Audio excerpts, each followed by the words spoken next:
Kirchhoff के नियम में लिख रहे हैं, इस नियम के अनुसार किसी दिए गए कॉमा इन्वर्टेड कॉमा किसी दिए गए ताप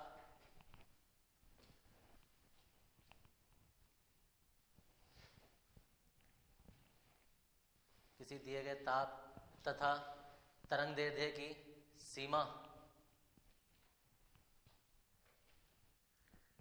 की सीमा के अंतर्गत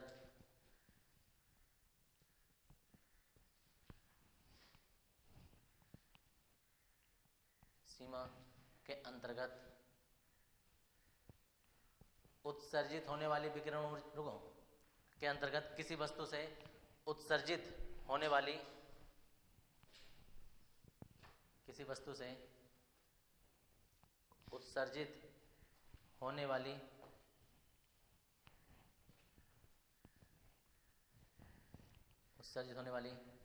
विकिरण ऊर्जा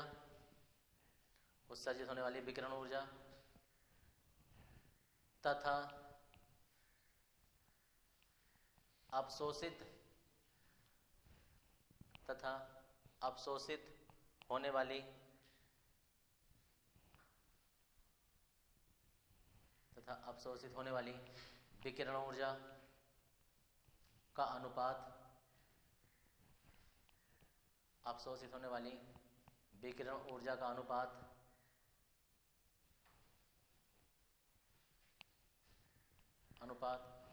उसी ताप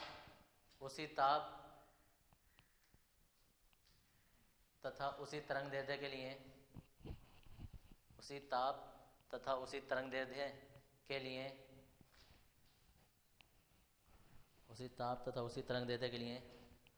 आदर्श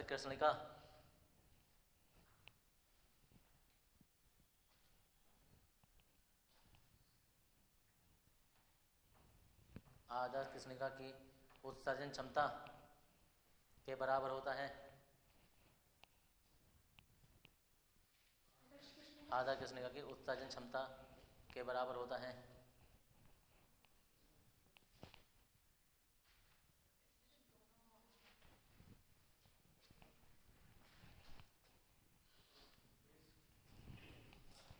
अर्थात देखो ई लैम्डा अपॉन ए लैम्डा बराबर कैपिटल ई लैम्डा। ई लैम्डा ए लैम्डा और जी कैपिटल ई लैम्डा। देखो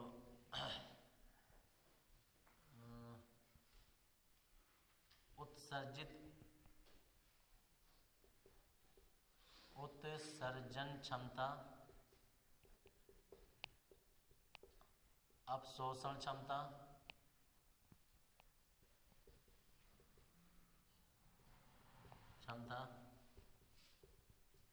आदर्श कृष्णिका की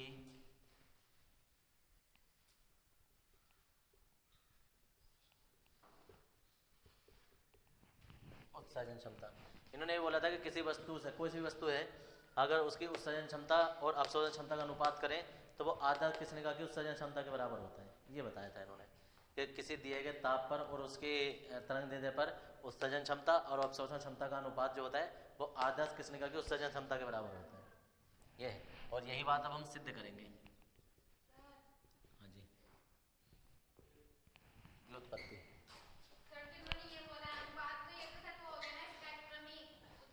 हाँ, तो वो जो स्पेक्ट्रम में किसे कहते हैं, अवशोषण क्षमता जो होती है या उत्सर्जन क्षमता जो होती है, अगर हम उसमें लैम्डा जो कह दें कि तरंग दैर्ध्य की सीमा के अंतर्गत, तो वो स्पेक्ट्रम में ऑटोमेटिक बन जाती है। अगर तरंग दैर्ध्य का नाम आ जाए तो चाहे, और एक और बात है, ये जो है ये भी स्पेक्ट्रम ही अवशोषण क्षमता है। अब इनकी परिभाषा दोबारा नहीं लिखवाते ना, तुम तो एक कॉमन सी बात समझो कि अगर जो तरंग दैर्ध्य का नाम है तो वो स्पेक्ट्रम ही है, चाहे वो उत्सर्जन हो या अवशोषण हो। और तरंग दैर्ध्य का नाम नहीं है, तरंग दैर्ध्य की कोई सीमा नहीं है, कितनी भी तरंग दैर्ध्य का प्रकाश हो तो सिर्फ वो अवशोषण क्षमता है या उत्सर्जन क्षमता है। तरंग दैर्ध्य की सीमा आ गई तो इसका मतलब स्पेक्ट्रम ही लग जाएगा। तो हमने स्पेक्ट्रम ही शब्द जोड़ा नहीं है, तरंग दैर्ध्य का नाम बता दिया है।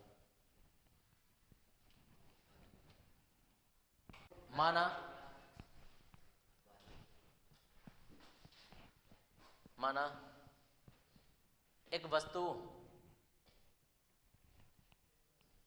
एक वस्तु के प्रति एकांक क्षेत्रफल से प्रति सेकंड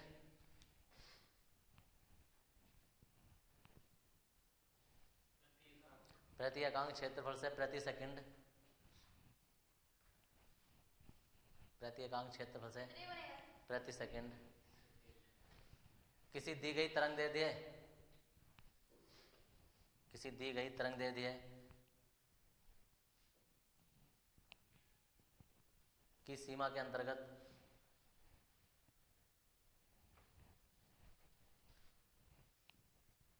उत्सर्जन क्षमता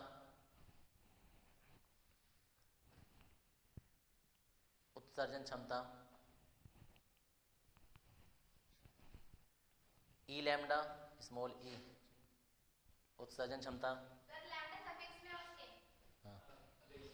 स्मॉल ई लैम्डा तथा अवशोषण क्षमता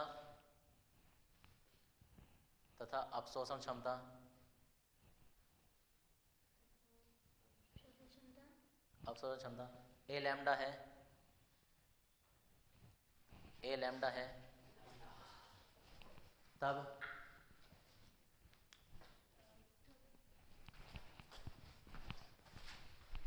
तब में हम लिखने वाले हैं, तब देखो एक फॉर्मूला कल हमने लिखा था, ई लैम्डा बराबर जो होता है वो ई अपॉन लैम्डा होता है ना जी। तो हम कहेंगे वस्तु से उत्सर्जित होने वाली विकिरण ऊर्जा और वस्तु से उत्सर्जित होने वाली विकिरण ऊर्जा ना, और विकिरण ऊर्जा होती है ये, तिरछी गुणा कर देंगे तो ई लैम्डा इंटू लैम्डा हो जाएगा। अब सुनो इधर, चूंकि अरे फॉर्मूला ए लैम्डा जो होता है, ए लैम्डा वो होता है ए अपॉन क्यू, या ऐसा नहीं करते हैं, स्मॉल क्यों नहीं, क्या किया था हमने, क्यू अपॉन क्यू किया था हमने, ऐसा ये किया था। लैम्डा हमने इसलिए लगाया है क्योंकि हमने दी गई तरंग देने के लिए निकालने हैं, दी गई तरंग देने के लिए, इसलिए वस्तु द्वारा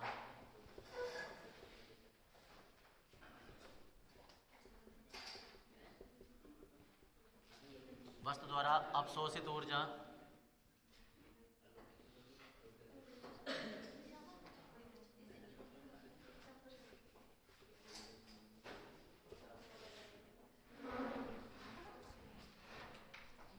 ध्यान से देखो जरा इधर, इस फॉर्मूले से तो हमने सिर्फ ऊर्जा निकाल दी, कितनी ऊर्जा उसने उत्सर्जित की, तो तिरछे गुणा करके ये आ गया।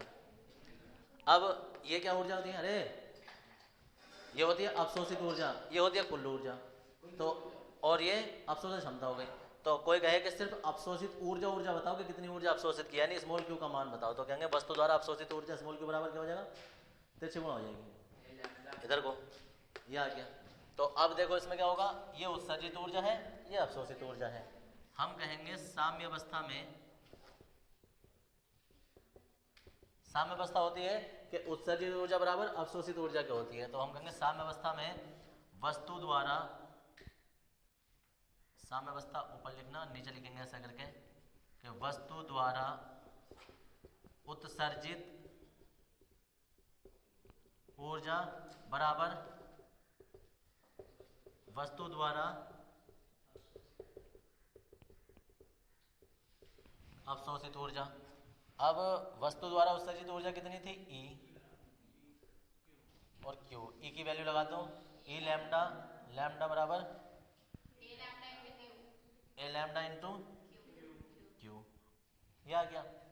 इनका अनुपात कर दो, ये नीचे चला जाएगा, यानी कि ई लैम्डा अपॉन ए लैम्डा बराबर हो जाएगा क्यू अपॉन लैम्डा, समय का नंबर 1 मान लो। अब हमारा देखो ये मान तो आ गया है, ये हमें सिद्ध ये करना है। किरचॉफ का नियम क्या था कि वस्तु की उत्सर्जन क्षमता तथा अवशोषण क्षमता का अनुपात आदर्श कृष्णिका की उत्सर्जन क्षमता के बराबर होता है। ये कैपिटल ई जो होता है ये आदर्श कृष्णिका की उत्सर्जन क्षमता है, ये किसी भी वस्तु की उत्सर्जन क्षमता है, ये अवशोषण क्षमता है। लैम्डा इसलिए लगा हुआ है क्योंकि तरंग दैर्ध्य की सीमा के अंतर्गत है सब पे। तो ये तो आ गई है वस्तु की उत्सर्जन अपसर्जन क्षमता का अनुपात।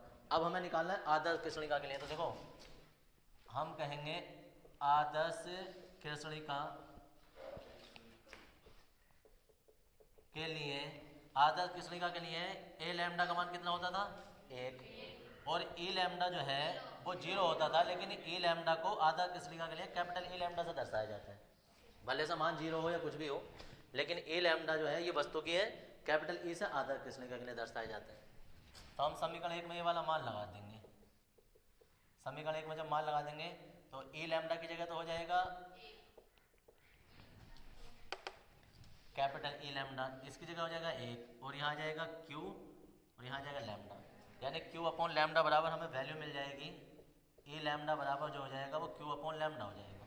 यानी कि क्यू अपॉन लैम्डा की जगह हम क्या लगा सकते हैं ये। फिर दोबारा से समीकरण 1 में लगा दो।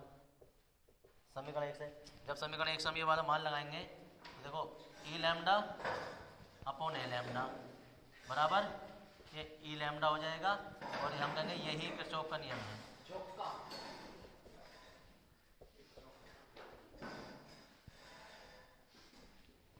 यही किरचॉफ का नियम है। तो ये यहाँ तक उतारना है, इतना उतारेंगे।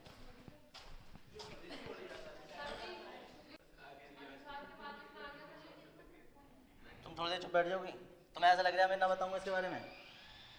हद है, रुक तो जाओ एक मिनट, ठंडा तो खा लो। कोई चीज़ खाली ये क्यों सोचते हो कि लिखवाने से मतलब होता है? कोई चीज़ समझाई भी जा सकती है, कोई बताई भी जा सकती है, वही चीज़ बतानी होती है। तो अब देखो होता है क्या है, बीन का विस्थापन नियम है, और विस्थापन नियम ये होता है कि अगर किसी वस्तु से कोई भी तरंग दैर्ध्य का प्रकाश निकल रहा है, किसी भी तरंग दैर्ध्य का प्रकाश निकल रहा है, तो वो उसके ताप के अनुक्रमानुपाती, ये व्युत्क्रमानुपाती होता है। किसी वस्तु से उत्सर्जित होने वाली अधिकतम प्रकाश की तरंग दैर्ध्य उसके परम ताप के अनुक्रमानुपाती होती है। यह है बीन का विस्थापन नियम। समझ गए क्या हुआ है? देखो कि नियतांक था ये, या ऐसा सोचो कि तरंग दैर्ध्य जो है वो ताप के अनुक्रमानुपाती है, तिरछी गुणा कर दो, या ऐसा सोचो कि अनुक्रमानुपाती हटा देंगे, नियतांक लगा देंगे 1/t, टी की तिरछी गुणा कर देंगे बराबर नियतांक। तो ये लिखा ऐसे जाता है, होता ऐसे है। तो ये नहीं लिखना है हमें कभी, तुम इसे लिखोगे, ये सिर्फ समझाने का था, ऐसे लिखोगे। ठीक है जी, अनुक्रमानुपाती नियम नहीं बनाएंगे हम। नियम फिर दोबारा सुन लो। किसी वस्तु से उत्सर्जित होने वाले प्रकाश, अधिकतम प्रकाश के संगत तरंग दैर्ध्य, समझ में आ रहा है? किसी वस्तु से उत्सर्जित होने वाले प्रकाश के संगत अधिकतम तरंग दैर्ध्य उसके ताप के व्युत्क्रमानुपाती होती है। ये नियम नहीं है, ये सिर्फ मैं बता रहा हूँ। नियम हम ये बोलेंगे कि किसी भी वस्तु से उत्सर्जित होने वाले अधिकतम प्रकाश की तरंग दैर्ध्य तथा उसके परम ताप का गुणनफल एक नियतांक होता है। ठीक है जी। और अगर तुम ऐसे भी लिख दोगे कि तरंग दैर्ध्य जो है वो ताप के व्युत्क्रमानुपाती है तो गलत नहीं है, लेकिन ये किताबों में मोस्टली होता नहीं है, ये होता है। जबकि कोई कहेगा डायरेक्ट आया कहाँ से, तो आता यहाँ से है कि तरंग दैर्ध्य जो है वो ताप के व्युत्क्रमानुपाती रहेगी, तिरछी गुणा करेंगे नियतांक लगा के तो वो नियतांक बन जाता है। ठीक है जी। तो ये बी जो है वो बीन का विस्थापन नियम है। बीन, तो B4 बीन का विस्थापन नियम, ये लिखना है। हाँ सही रहेगा, लेकिन ये ज़्यादा होता अच्छा नहीं है, जबकि अच्छा ये माना जाएगा। तुम लोगों की लैंग्वेज जो तुम्हें अच्छी लगेगी ना वो ये लगेगी, मुझे पता है, लेकिन लिखना ऐसे है। ठीक है जी। आसान यही लगता है क्योंकि तरंग दैर्ध्य को तुम ताप के व्युत्क्रमानुपाती बोल दोगे, नियम खत्म। ये अजीबोगरीब लगता है कि किसी भी वस्तु से उत्सर्जित होने वाले अधिकतम प्रकाश की तरंग दैर्ध्य तथा उसके परम ताप का गुणनफल एक नियतांक होता है, ये बोलना है मैं। जबकि भारी है लेकिन लिखना वही पड़ेगा, ये इससे बना है, ये बता रहा हूँ। तो लिखेंगे इसमें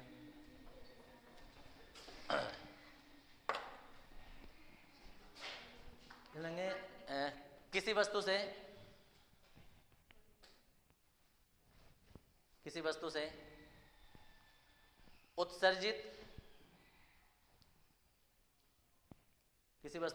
उत्सर्जित होने वाले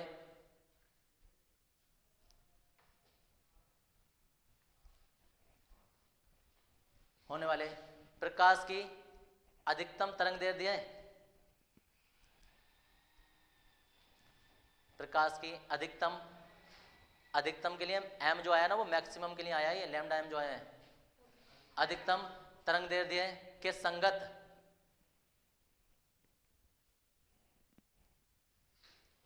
अधिकतम तरंग दैर्ध्य के संगत परम ताप का गुणनफल, परम ताप का गुणनफल एक नियतांक होता है, एक नियतांक होता है।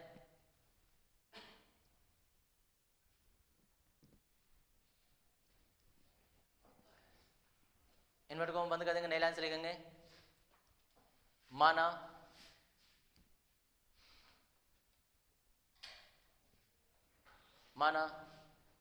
किसी वस्तु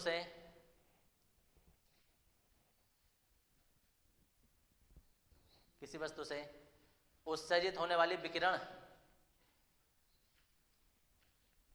किसी वस्तु से उत्सर्जित होने वाली विकिरण के संगत, विकिरण के संगत अधिकतम तरंग दैर्ध्य, अधिकतम तरंग दैर्ध्य लैम्डा एम है, लैम्डा एम है, तथा उस वस्तु का ताप, उस वस्तु का ताप लैम्डा एम है, तथा उस वस्तु का ताप कैपिटल टी है, तब बीन के विस्थापन नियम अनुसार,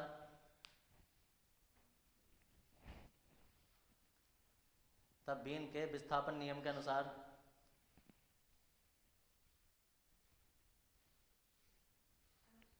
देखो अनुसार, और लैम्डा और टी बराबर नियतांक, ये बराबर नियतांक, जहां बी एक नियतांक है जिसे बीन का विस्थापन, जिसे बीन का स्थिरांक कहते हैं,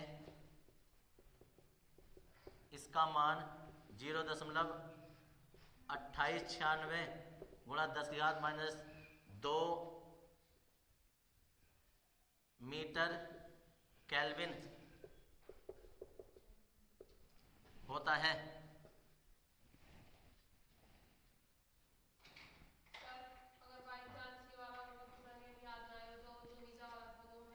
हाँ वो भी चल जाएगा।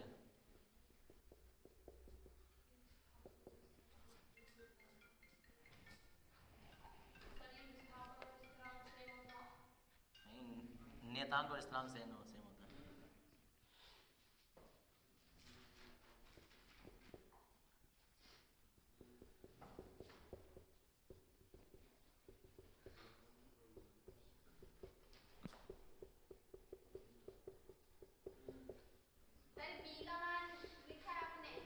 हाँ जी, बी का मान है, हाँ ये, हाँ जी लेगा होगा भी, अभी जरूरत पड़ेगी वो ना, इसमें अंदर बॉक्स रखा है, एक बार देख लो, सारी चीजें छोटी छोटी होंगी अंदर, देखो इसमें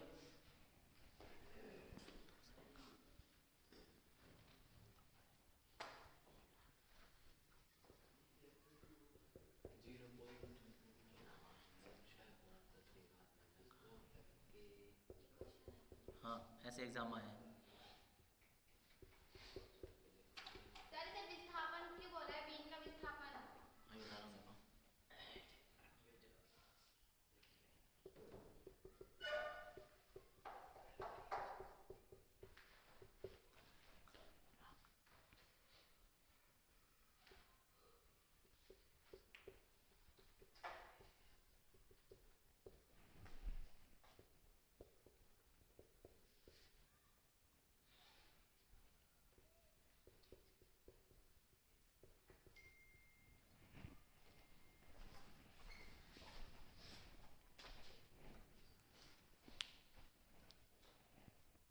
दो तारे हैं आसमान में, एक का रंग लाल है, एक का नीला है, इनमें से किसका ताप अधिकतम होगा?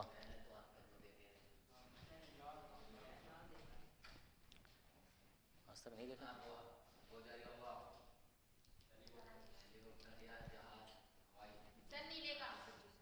क्यों?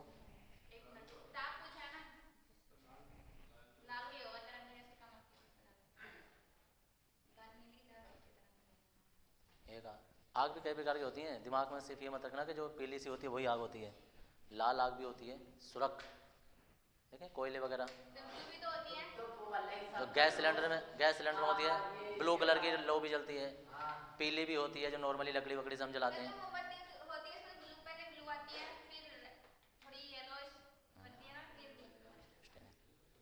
अलग अलग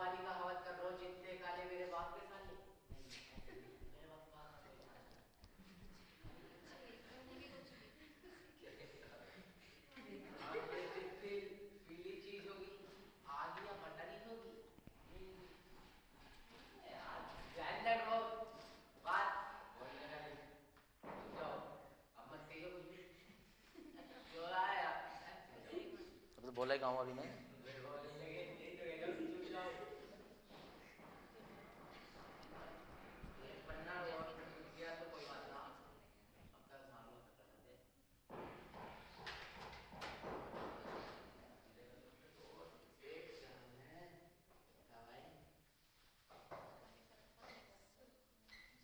हो गया भैया?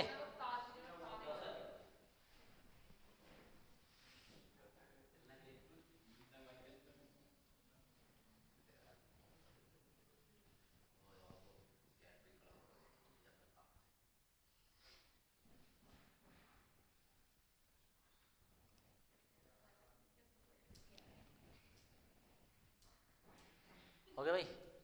चलो जल्दी फटाफट।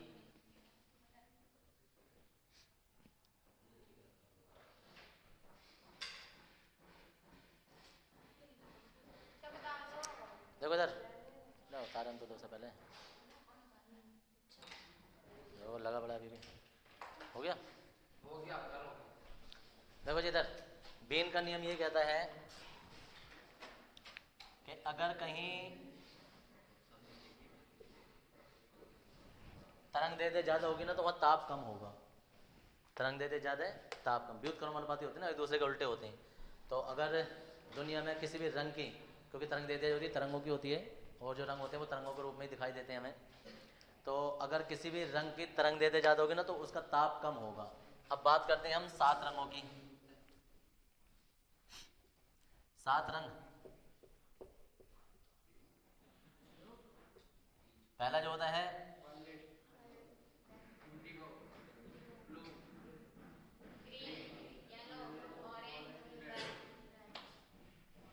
इनमें तरंग दैर्ध्य जो होती है ना, सबसे कम जो होती है तरंग दैर्ध्य वो बैंगनी की होती है। लैम्डा की तरंग दैर्ध्य सबसे कम और लाल की सबसे ज्यादा। लाल रंग की तरंग दैर्ध्य सबसे अधिकतम होती है। अब येलो जो होगी वो बीच में ही रहती है उसके, ऐसे मान के चलो ये होता है। बैंगनी या ब्लू कलर लगभग सेम आसपास ही होते हैं, थोड़ा बहुत 150 का अंतर ही रहता है इनकी तरंग दैर्ध्य। अब बात आ जाती है इसमें कि प्रकाश है, किसी भी तारे से प्रकाश आ रहा है तो 2 प्रकाश हैं, मतलब 2 तारे हैं, एक से जो बैंगनी कलर का आ रहा है और एक से रेड कलर का प्रकाश आ रहा है, तभी तो हमें रेड के दिखाई दे रहे हैं वो। तो इसमें जो है वो तरंग दैर्ध्य कम है, तरंग दैर्ध्य कम है, इसमें जो है वो अधिकतम है। अब ये देखो बीन का नियम, जिसकी तरंग दैर्ध्य अधिकतम होगी उसका ताप कम होगा, और जिसकी तरंग दैर्ध्य कम होगी उसका ताप अधिक होगा। तो एक ये बैंगनी वाला है, ये नीला वाला है, किस तारे का ताप अधिकतम होगा? बैंगनी मतलब नीले वाले। तो यही पूछा था उसने कि कौन से तारे का प्रकाश जो वो ताप जो होगा वो अधिकतम होगा, तो हम कहेंगे लाल और नीले तारे में से नीले तारे का प्रकाश वो ताप जो होगा वो अधिकतम होगा। और उसने पूछा क्यों होगा, तो हम कहेंगे बीन के विस्थापन नियम के अनुसार तरंग दैर्ध्य जो होती है, तरंग दैर्ध्य परमताप के व्युत्क्रमानुपाती होती है। अर्थात जिस रंग की तरंग दैर्ध्य अधिकतम होती है उसका ताप जो होता है वो कम होता है। अब रियल लाइफ में आ जाओ। रियल लाइफ में अगर तुम उसे ध्यान से किसी भी आग को अगर तुम ध्यान से देखोगे ना, कोई आग जल रही हो ना, तो सेंटर में जो आग जल रही होती है ना वो ब्लू कलर की होती है, पारदर्शी सी दिखाई देती है हमें वो, ठीक है ना जी, कि वार पार उसमें कुछ दिखाई दे रहा है। और उसके आसपास का जो होगा ना वो धीरे धीरे फिर नीले से ना वो ग्रीन मतलब येलो टाइप से होता रहेगा, फिर ऑरेंज होता रहेगा, और किनारों पे जो होता है ना वो लाल वाली आग होती है। बीच में लाल आग कभी नहीं होती है। अगर तुम गैस सिलेंडर भी देखोगे ना तो जो बिल्कुल सेंटर में नीचे अंदर जल रही होगी ना वो ब्लू कलर की होगी, बाहर की ओर को लपटें दिखाई देती हैं, वो पीली और येलो। या एक ना मोमबत्ती लेना, एक मोमबत्ती जो भी मोमबत्ती होती है, वो मोमबत्ती के जो सेंटर वाला एरिया होता है ना, सेंटर वाला ये ब्लू कलर का होता है और बीच में जो होता है वो पीले से और ये रेड कलर टाइप से होता है। तो अंदर वाला जितना भी होता है उसका ताप अधिकतम होता है, बाहर वाले का थोड़ा और कम, उससे और कम, उसका और कम, ऐसा करके याद रखना। जितनी ज़्यादा लाल आग होगी उसका ताप उतना ही कम होगा, और जितनी ज़्यादा वो लाल से धीरे धीरे ऑरेंज होती जाएगी, पीली होती जाएगी, हरी होती जाएगी और ब्लू वगैरह होती जाएगी, तो उसका ताप उतना ही ज़्यादा बढ़ता रहेगा। क्योंकि जब स्टार्टिंग में आग लगती है वो रेड कलर से लगती है, मतलब रेड कलर की दिखाई देती है, और जितनी ज़्यादा उसे हम दहकाते रहते हैं तो वो फिर येलो में बदल जाती है, ऑरेंज में, येलो में, फिर उसके बाद धीरे धीरे होते होते वो ब्लू कलर में बदल जाती है। ब्लू कलर का जो ताप होता है वो सबसे अधिकतम होता है, याद रखना। अगर कोई चीज़ हम कहें गर्म पड़ी है, कोई भी चीज़ एक लाल सुर्ख पड़ी है बिल्कुल और एक ब्लू कलर की है, तो याद रखना वो जो ब्लू कलर की है वो पहले लाल हुई होगी, उसके बाद वो पीली सी हुई होगी, उसके बाद वो नीली हुई है। ये होता है, मतलब उसका ताप इतना ज़्यादा बढ़ चुका है, बहुत अधिकतम, ये होता है। अब एक कॉमन सेंस की बात बतानी होती है। एक मोमबत्ती होती है, मोमबत्ती के सेंटर में जो ये आग लगी होती है, कितना टेम्परेचर होगा इसका? एक बल्ब होता है नॉर्मली, उसका फिलामेंट जलता है, जो नॉर्मल सोडियम का बल्ब होता है, उसके अंदर तंतु जलता है, उसका ताप कितना होगा? या इसका ताप कितना होगा? एक मोमबत्ती की बात कर लो, 5-10 रुपए की मोमबत्ती मिलती है, मोमबत्ती की जो लो जलती है उस लो का अधिकतम टेम्परेचर कितना हो सकता है? 100, 200, 300, 400। याद रखना 100 डिग्री पर पानी भाप बन जाता है, सोचो 100, 200, और याद रखना 800 डिग्री पर शीशा गल जाता है, 1400 से 1600 पे जाके 1600 डिग्री सेल्सियस पर लोहा पानी बन जाता है, समझ गए? 1600 डिग्री टेम्परेचर पर मोमबत्ती में इतना हो सकता है, लोहे को पानी बनाते 150 से 200। पानी गर्म कर सकती है मोमबत्ती?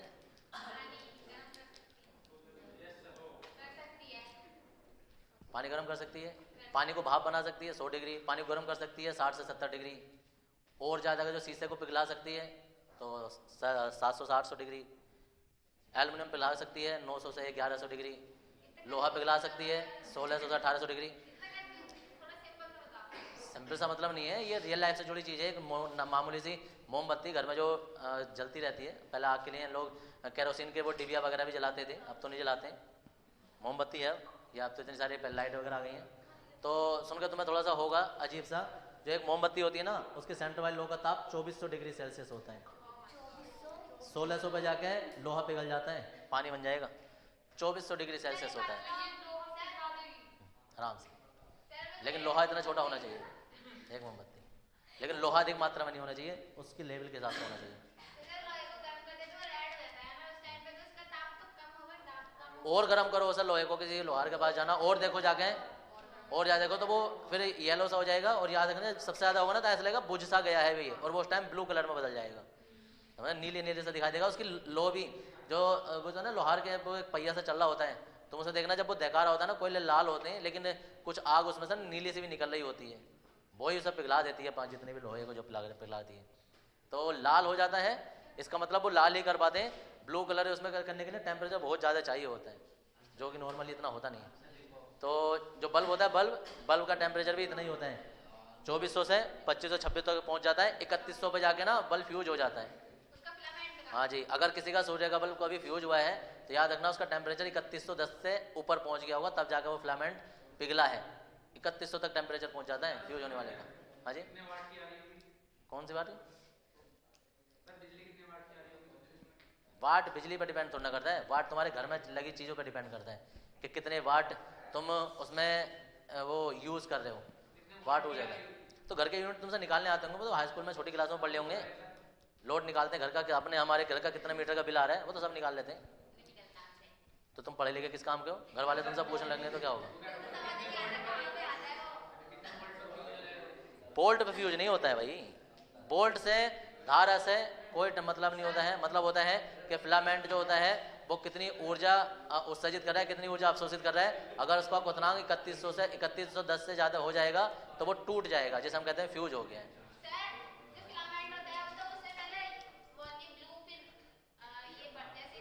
उसमें सिर्फ रेड होती है, ठीक है ना जी, और रेड ब्लू का मतलब नहीं है, क्योंकि उसके अंदर नाइट्रोजन और आर्गन गैस भरी होती है ना, तो उसका आयनाइजेशन होता है, जिसकी वजह से उसमें रोशनी होती है। क्योंकि नॉर्मल बल्ब जो होता है, अगर जो उसमें शीशा ना लगाए ना तो वो रोशनी नहीं देगा। इसमें अलग होता है, इसमें इलेक्ट्रॉनों का प्रभाव होता है। एलईडी लिक्विड फॉर्म में इसमें इलेक्ट्रॉन डाले जाते हैं। इलेक्ट्रॉनों का प्रवाह एक ट्यूब से दूसरे ट्यूब में होता है, जैसे उसमें कैथोड ट्यूब पड़ी होगी तुमने। इलेक्ट्रॉन जाते हैं,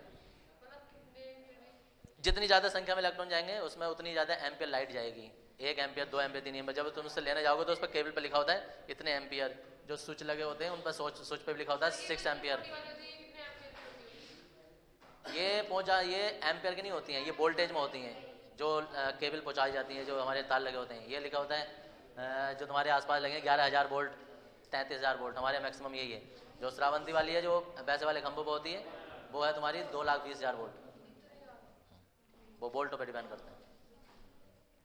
ये ऐसे डिपेंड करता है। लाइट जो चलती है वो इस फॉर्म में चलती है कि जो टिहरी बांध है तुम्हारा, टिहरी बांध से लाइट जो चलेगी वो 1,32,000 वोल्ट में चलेगी। टिहरी बांध जहाँ लाइट बनती है 1,32,000 में 1,32,000 वोल्ट की लाइन होती है। उसके बाद उसे बड़े बड़े हेडलों में ट्रांसफर किया जाता है और वो 33,000 पर कन्वर्ट कर दी जाती है, 33,000 वोल्ट पर। और 33,000 जो लाइन आ रही है वो आसपास के बड़े बड़े हेडलूम होगी, वहाँ से भी छोटे छोटे गांव शहरों में को ट्रांसफर की जाएगी और वो फिर 11,000 वोल्ट में बदल जाती है। हाँ, और 11,000 जो है वो गांव तक सप्लाई की जाती है। गांव के बाहर बड़े बड़े ट्रांसफार्मर लगाए जाते हैं और वो 440 में बदल देते हैं। 440 के 4 तार होते हैं, अगर जो तुमने ध्यान से देखे होंगे तो उनमें से हम चारों तार नहीं लेके जाते हैं, उनमें से हम कोई से 2 तार लेके जाते हैं घर में। तो जब 2 तार घर में जाते हैं 440 का आधा कितना हो जाता है? 220 वोल्टेज हमारे घर पर जाते हैं। तो ये होता है इसका प्रोसेस जो लाइट चलती है। 100 वोल्ट लेता है वो 100 वाट लेता है। वोल्टेज हानि नहीं होती है, वोल्टेज इतने ही रहेंगे वो जितने होते हैं। अपने टॉपिक पा जाओ भाई। किसमें लेंगे? एक तार होता है, उसे ध्यान से देखना। लाल तथा नीले तारे में नीले तारे का ताप अधिकतम होता है। नीले तारे का ताप अधिकतम होता है क्योंकि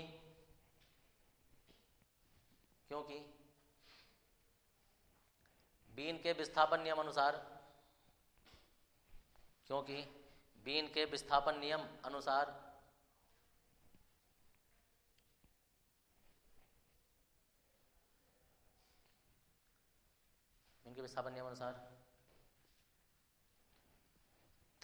तरंगदैर्ध्य अधिकतम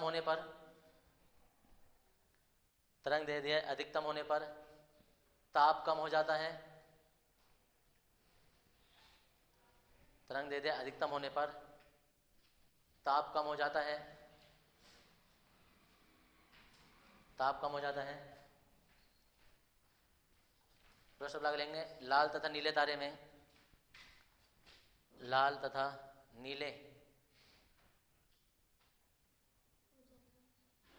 तारे ताप कम हो जाता है। नीले तारों में चलो तारे लिख दो, तारे स्टार की बात है। बाहर से कोई काम नहीं हमारे यहाँ। तारे में लाल रंग की तरंगदैर्ध्य अधिक होती है। लाल रंग की तरंगदैर्ध्य अधिकतम होती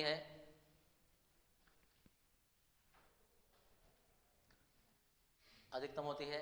जिस कारण उसका ताप कम होता है।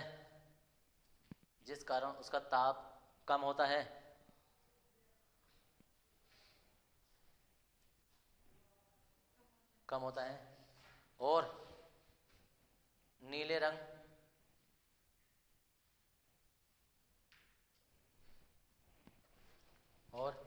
रंग के प्रकाश कि तरंग दैर्ध्य कम होती है, कि तरंग दैर्ध्य कम होती है,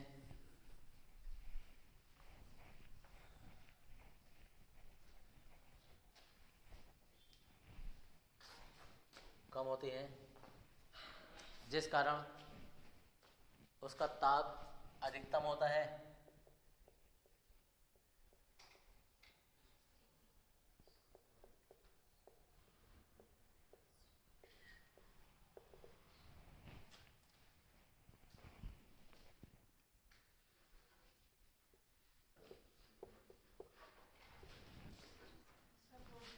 हेडिंग स्टीफन का नियम।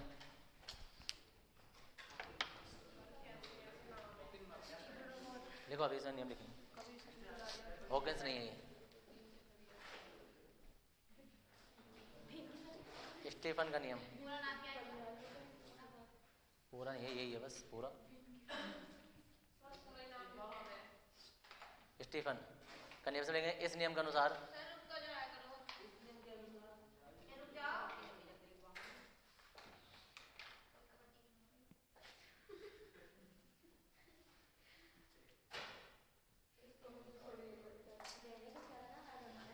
इस नियम के अनुसार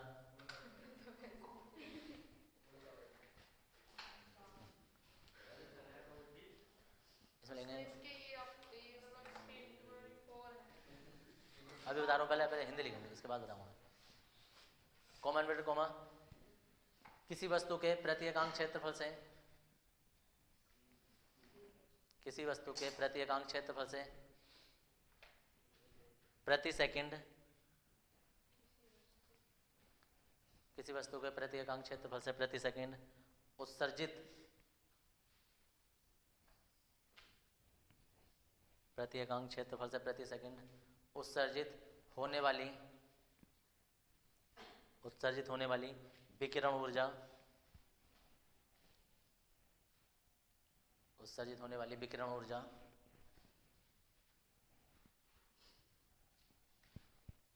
उसके परम ताप की चतुर्थ घात, उसके परम ताप की चतुर्थ, 4 घात, चतुर्थ, फोर्थ घात नहीं थी, चतुर्थ, उसके परम ताप की चतुर्थ घात के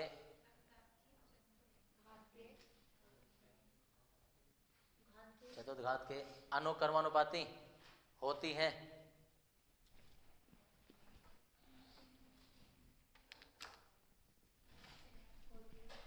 अनुक्रमानुपाती होती है। इन्वर्टर को हम बंद कर देंगे, नई लाइन से लिखेंगे। यदि वस्तु के पृष्ठ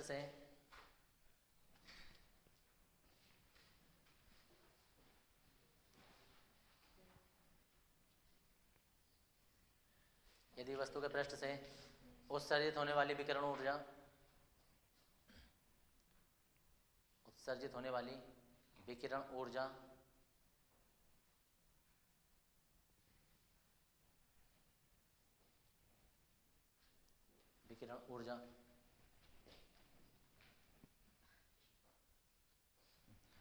कैपिटल ई तथा परम ताप T है,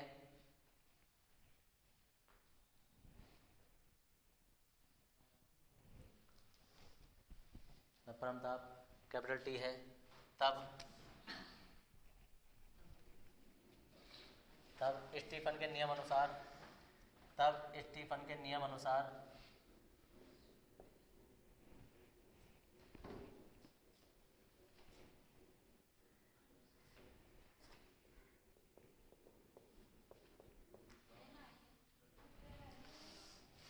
देखो ए अनुक्रमानुपाती T की घात 4, अनुक्रमानुपाती हटा देंगे, बराबर लगा देंगे और एक नियतांक से गुणा कर देंगे। जहां सिग्मा एक नियतांक है, हर वैज्ञानिक ने अपना अलग नियतांक दिया है, जिसे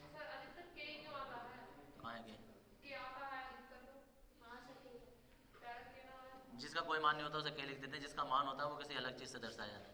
जिसे स्टीफन नियतांक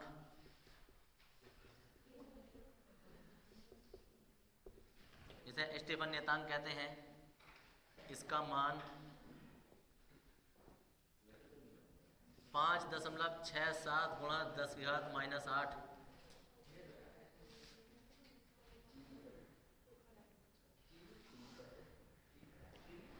वाट प्रति मीटर स्क्वायर प्रति केल्विन घात 4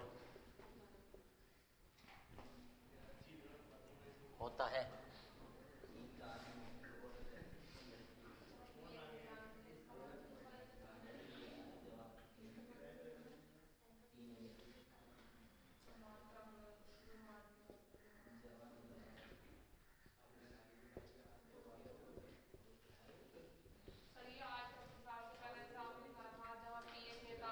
पी पी कौन है?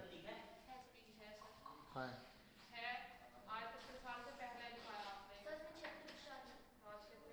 पी लिखवाया था क्या? मैं तो बी लिखवाया था। वो बीटा क्षेत्र प्रसार गुणांक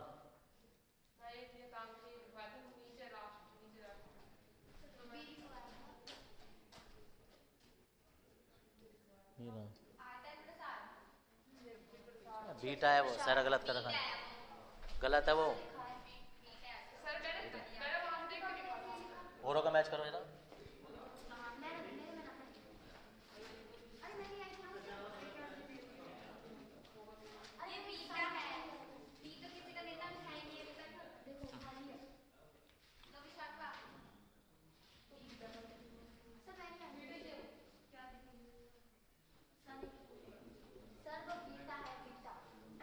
गलत बता रहा है इसने।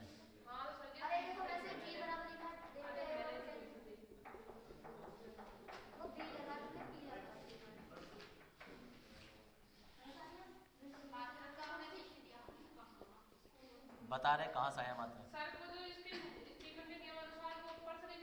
हाँ सब।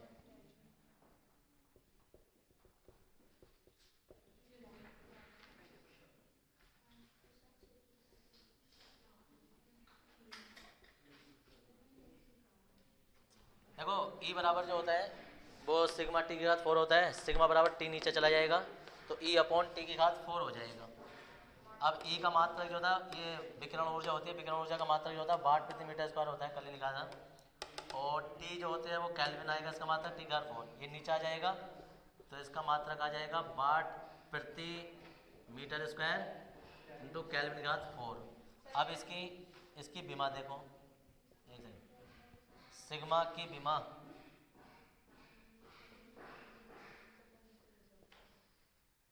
क्या लिख रहे हैं? सिग्मा की विमा, और सिग्मा की विमा जो वो यहाँ से निकालेंगे। वाट मतलब शक्ति का मात्रक ml² T-3, मीटर मतलब L², और केल्विन मतलब थीटा की घात 4। ये सबको ऊपर ले जाएंगे, L से तो L कैंसिल हो जाएगा। m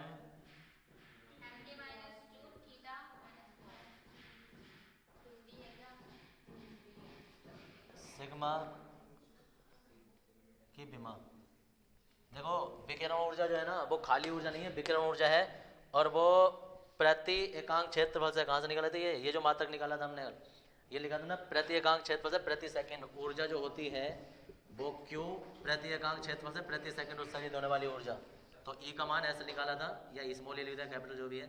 यहाँ तो जूल बन जाएगा, यहाँ मीटर स्क्वायर आ जाएगा, यहाँ T। तो इतना जो था ये वाट बन गया था। तो ये वाट प्रति मीटर स्क्वायर आया, केल्विन की घात 4 टी की घात 4 के कारण आया। इतना करेंगे। और एक सेकेंड, अभी पूरा नहीं हुआ ना ये, अभी और करना है इसके बारे में। इसे लेंगे बाद में। हाँ नीचे से लिखते रहो।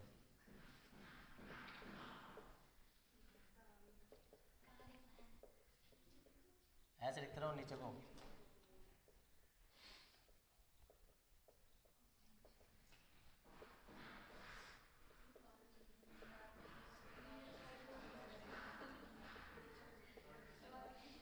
हाँ जी